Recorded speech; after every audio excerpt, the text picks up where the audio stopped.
What a lovely day. Sun's out. I've got some sheep. We need to move to this field from where they've been grazing at a neighbour's place about 10 minutes down the road. But I need to walk down the field, just have a look at one where I'm going to put them because it's quite a big field, and secondly what the ground is like, because as farmers always say, you get to know your land by walking on it, not just sitting in a truck driving. So I'm just going to walk around with my good friend here, Rexy. Hi. There you go. Walk around with my good friend Rex, see where I'm going to put the fence to start the first paddock, because yeah, it's a fairly big field. I don't want to call it strip grazing. I want to do paddock grazing, but I don't have I don't have extra fencing. So the fencing that I've got, I can fence probably 2 paddocks and then keep rotating it like that. I will buy fencing at some point, but yeah. So let's go and have a look at this field. Come on. So this is the field. Like I said before, we've got the M27. That's the M27 motorway there, and it goes all the way down a little bit there where there was hemlock, and it goes round to where those trees are, that tree line there, all the way across to that corner. That's my neighbour Kelly's place. Round this way, back to those trees there. So where I'm thinking of probably starting here. There's a trough there. So potentially do a fence along here, something like this, and see how they get on in this little spot, and just keep moving it along. The ground is pretty hard because it's compacted, as I've said before. It's mainly used for horses, so it's compacted to hell. Like I've even been coming in sometimes to turn around with a truck and trailer before loading pigs. So yeah, it's fairly compacted. My neighbour Barry chopped the grass here back in August, I think, towards the end of August, and it's not really grown back that much. I guess it's not really a time for grass to be growing. But yeah, like I said about the compaction, soilization, you can see what the ground is like here, which is it's almost like a building site, some of the types of soil I'm finding here. But there is enough grass here, I'd say, as a sheep novice, to keep the sheep going between now and probably spring, I reckon, because we've only got 20 Rex here. Oi! We've only got 24, 25 sheep, so there's plenty here. And I'm definitely not going to get any more just yet because I'm still learning. But parts of this field, like where I am now, I don't know if you can hear, it's quite spongy. The closer I'm getting to the bottom of the field there, it's quite spongy. So obviously with sheep, I don't want to end up with foot rot. So I think with the way the weather is pretty wet, I'm going to keep him on that side where it's a bit dry, higher, because we've got a water course down there near where Rex is. There's a water course down there, so the closer you get down that way, the wetter the ground is. So yeah, I'm going to keep him up this way and see how I get on. And then in there, like I said before, that's going to be goat paradise, but I need to get fencing to contain them in there, or even when the sheep move on, I can bring the goats behind them to eat whatever the sheep left, and yeah, see how that gets on. All right, come on Rex. He loves it in this field.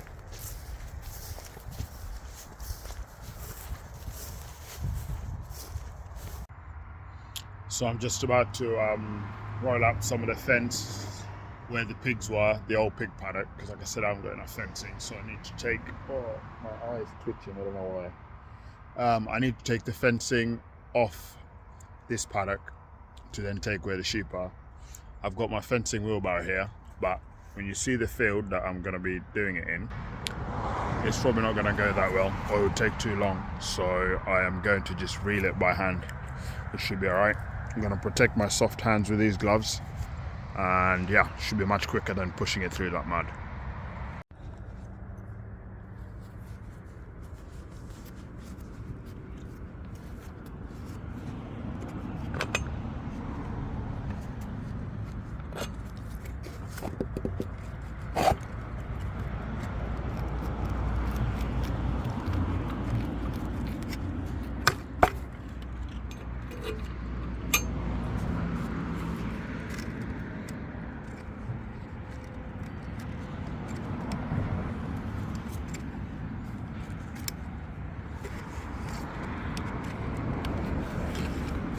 Also, another reason it's probably quicker to do like this is that when I get to every post, like this one, I've got to stop the machine to do that.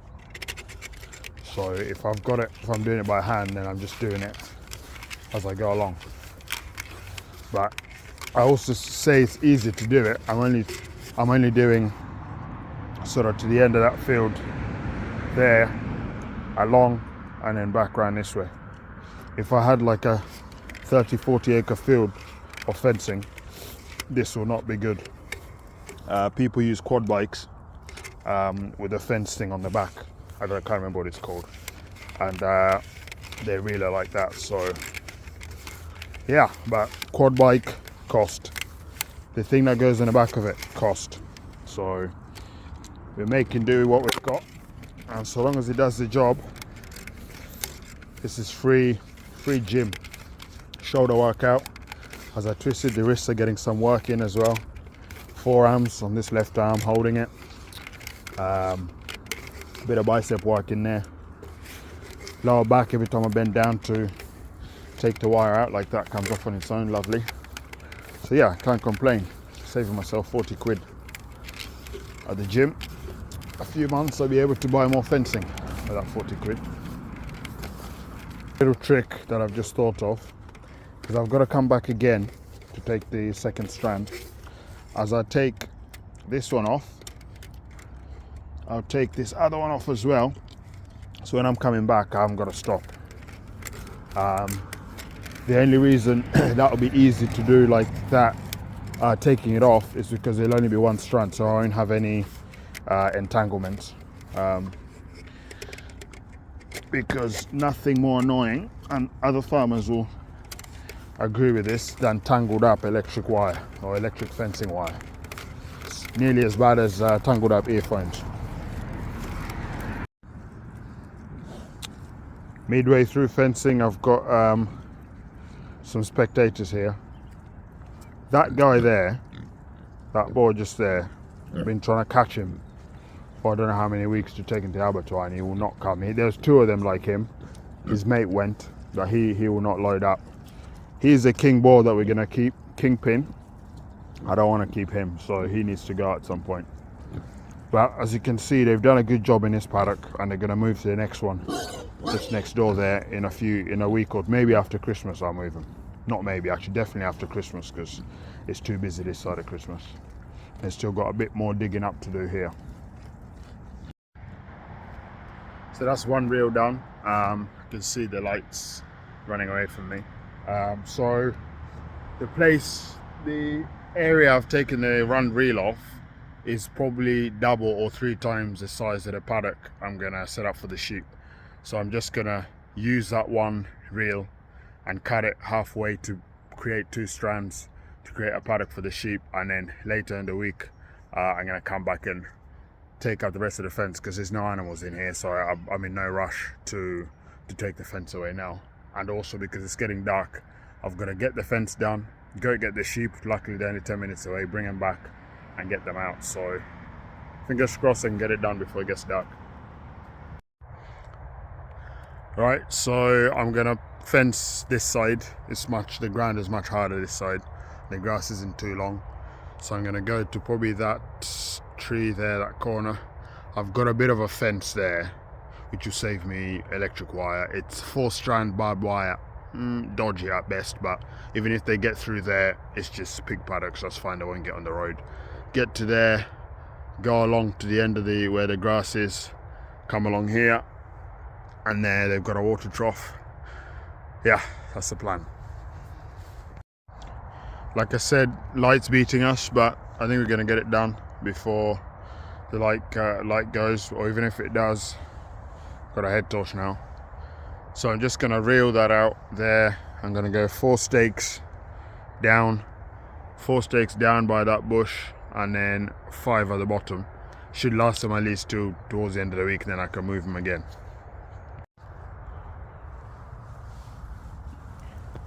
More gym work.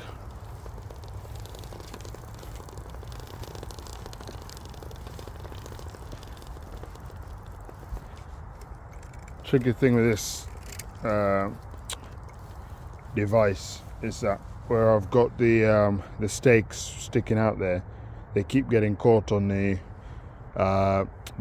fence stake in the ground already, so I've got to keep going in, out, which is not the worst thing. So as I go along like that, I'll put the wire in there.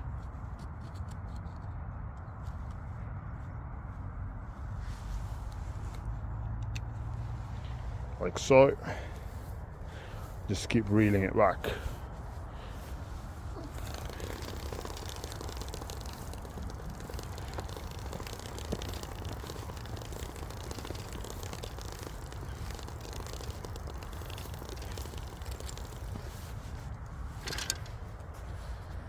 I think I should be doing more fencing in the dark, because this will be the straightest bit of fencing I've done. Look at that. I think I've done with a laser. That's a quick mention that this bit here is a corner. You can see that's where I'm going to. That's where the truck is. So this corner here and that corner up there, they need to have corner posts. But I forgot the sledgehammer at home, so I'm going to come back tomorrow, take these out and put proper corner posts in. Otherwise, if I pull this tight, the stakes just end up leaning in, because the ground is quite soft as well. So I'm just going to have it there today just to keep me in overnight, and then tomorrow I'll come back and put corner posts in. I've also got where the truck is, I've got a fence post which I'm using as a corner post. I'm going to use another fence post up there by that hedge as a corner post, so that should make it tight enough. Necessity is a mother of invention. I'll need a proper corner post there, because the fence post I was on about, yeah, that's useless. So that's fairly tight. So I'll put this there. So if I pull it on the other end, this should stop it from going too slack. But that should work. And then I'm just going to reel out the second strand now all the way around. The sheep are fence trained, so once they hear the tick of the battery, they should learn not to touch it.